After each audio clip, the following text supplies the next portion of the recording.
باندې ولې ماته زه صحیح ګورم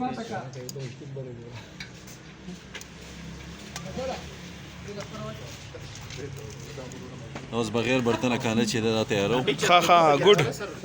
الکه دا پکې ایکټیویټی دا او هو بغیر برتن کې کانا پکانا او دا ګیدر هم پیاس کټ کو دې کې دې شو ډوغله جوړ کړه دا سره به پوسټه پاسک دو اګه تور واچو لګه مالګ ورته واچو دې ته لګ وډیم خلک چې په ننی ودانې دی شو وړي مرچکه وته ما چاو او مرچکه ته لګ کې ته بل زاب مال ګراوړې لگا څه شو دادا چاچی فرمایش کړو دادا ولا دو پکې راولې کنه هغه فرمایش کړو کور کې ډوډۍ نه خوړې موږ یې ټیک ته چې تاسو وای نو دادا دې خوښ ټاپ کې راولې نه ټیک دی جی ماشاءالله ډېر خسته پر وړاندې هغه ډیش څنګه روان دي دادا ډېر زبردست ډیش دی ما خو دې